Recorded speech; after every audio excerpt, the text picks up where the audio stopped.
if I want to do something, it was like that, and it was like done. You had to make that final decision at 16, 17 years old. Yeah. To be honest, I was this kid on Twitter who tweeted transfer news. A lot of the fans were like, "Is this a joke?" type thing, and I was pretty fixated on proving people wrong. I look back now and I think I probably never should have done it, to be honest with you.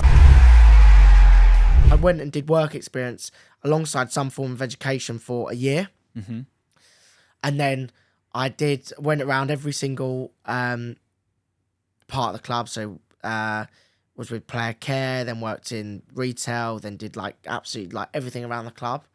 And at the end of that year, I was kind of like, all right, well, I don't really like jumping from place to place. I don't really feel like I'm doing anything. If I'm doing stuff, but I'm not like properly got a project to focus on and coming to work every day. Like, all right, one day I'm printing a shirt in the shop, and then the next day I'm trying is the octave word because it was not my forte, but trying to sell hospitality tickets for Chelsea in the Cup it was. And like, so at the end of that, I was like, all right, well, there's a lot happening. And I actually went to White Hart Lane to watch West Ham women's versus Spurs women's, which was the Tottenham women's game at the stadium before it got knocked down. And I left there thinking, and it just become in-house by the foundation at that point. Like, Stephen Hunt passed it over, and the foundation took it over because it was not even I wouldn't even call it semi-pro at that time. It was literally amateur, yeah. And it was actually the same division as you.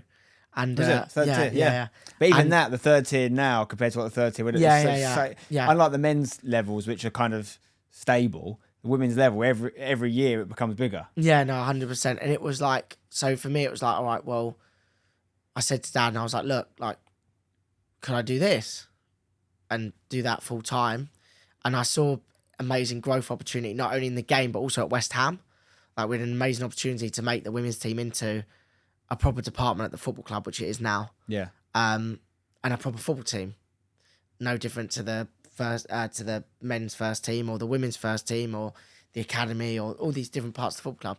So what was your dad's reaction when you said that? Dad's reaction was like, yeah, you're going to deal with all the exact same problems that I deal with, just with about 100 zeros less. It's going to be, whether it's getting people into the ground, selling tickets, doing sponsorship, getting players to renew, you'll know at amateur level, you also deal with like players they're not on a contract. So it's sort of like, I don't want to play, I'm not turning up.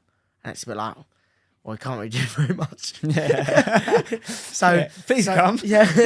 So yeah, it was a bit like that. And then when I first started, like, and it got announced, there was a lot of people like, I'm thinking about, I was been 16 at the time. It was fucking mental. So when you say, when your dad said it's going to be like what I do with less zeros, was he saying that in like, it's going to be a great way for you to learn? No, he was super positive about it. He was like, yeah.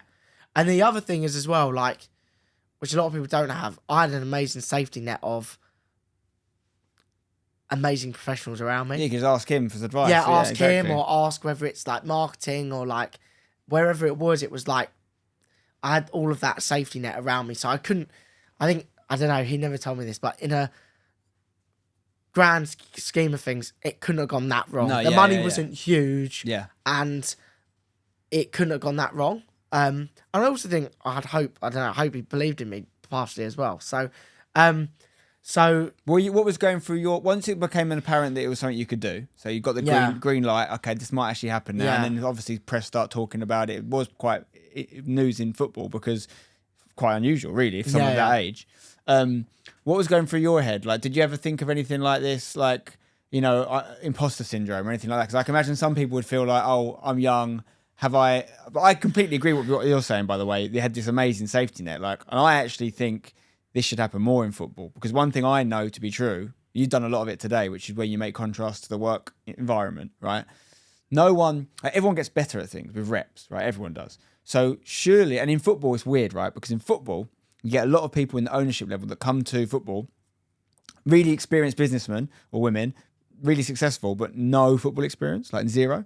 And it is apparent clearly that they're going to get better every year because you learn. There's things that happen every season. You go, okay, that's not going to happen again. That's not going to happen again. So you need the reps, just like a manager needs reps, just like the player needs reps. So what better thing than having someone start. So, talk about that 10,000 hour rule, something I'm fascinated with, people becoming experts super young.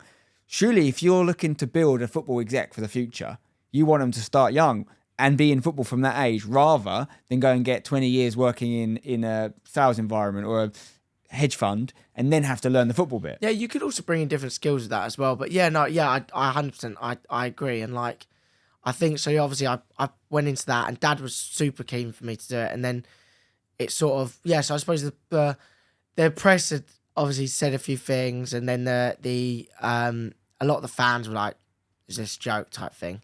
But was that because it was at a time when maybe there was a little bit less support in general at West Ham? I think potentially, and I also think potentially that to be honest, I was this kid on Twitter who tweeted transfer news. Let's be realistic about that whole thing. Well, let's talk about that then. So, my understanding when you're doing that sort of stuff is that you're just trying to help, like, the football fan understand what's going on. I agreed, and I agree, but I don't know. I look back now, and I think I probably never should have done it, to be honest with you. But I suppose then it has given a platform for possibly this, possibly lots and lots of other things. But I don't know. It was a difficult time, and difficult to know if it was the right thing or the wrong thing. And I think, I don't know, it was trying to be informative. Yeah. And a lot of the stuff we were saying was, we wouldn't have tweeted stuff that wasn't actually what we thought was going to happen. No, you weren't making it up. Yeah, exactly. But like anything, things can change on a sixpence and vice versa, and all of those sorts of things. But you shouldn't need to worry about whether it was right or wrong. You were like 14, mate. Yeah, like, no, that is This is true. the problem with social media is these kids are having to make these mistakes in public. But I also think as well, a little bit was like, when I did get all the shit, it was kind of like, well, it's not really new, so it's fine.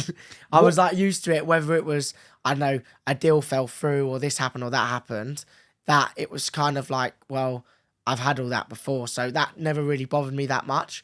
And I was pretty fixated on just proving people wrong. But I believed in what I wanted to do, and I wouldn't have done it if I didn't think I could have done a good job.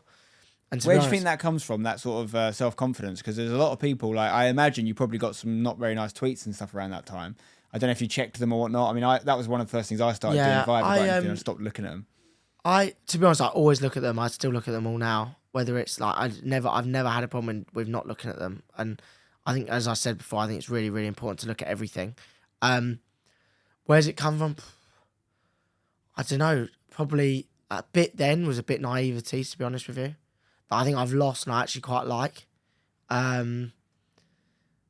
think... And you were naive to the negativeness of it? Or I just thought nothing would go wrong.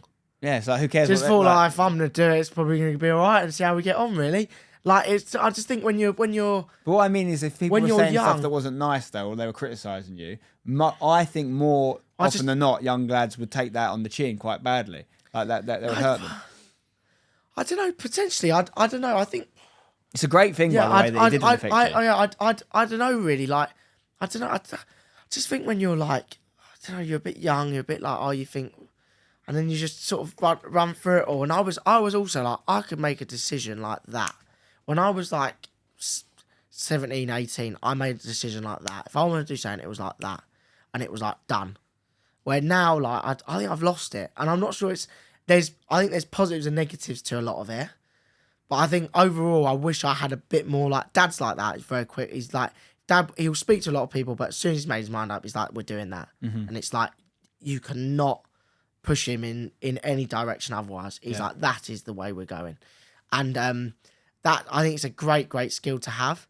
And I think I've maybe been a bit in the, I don't know, the environment, I don't know what you call it, like the big business environment. Yeah. Possibly. I do think you lose it a little bit. And I hope... A bit of fear sets in about what could happen if you you made the wrong decision. Not so much fear, but I just feel like you then end up speaking to lots of people, and then lots of people push what you want to say, and then things get dumbed down a little bit, and then by the time you've actually agreed to what everyone's quite happy with, it's not really what you wanted to do in the first place, and it all becomes analysis paralysis. A little bit. But so I don't know really that, but yeah, I was just like, it is what it is.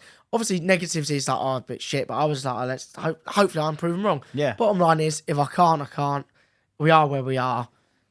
A company reached out to me actually via Chelsea Women, because Chelsea turned it down. and they were like, there's this company that want to film a series. They want to film a series of or a season of a women's football team. And so sat down with them, and so they wanted to do one anyway before they knew about the angle of Britain's youngest boss. Yeah, I think Chelsea turned it down, and then I think they loved the idea of like a 17-year-old kid basically running a football club. That's what they loved. And the first 2 episodes, they've made me look like, I still speak to them now, but they made me look like David Brent walking around, and it's just like, it's horrendous. But I think they loved that angle. And like but that's what, and that was the opportunity again, like that. And that was another argument I had with the football club, which was like, and they're like, how are we going to do this?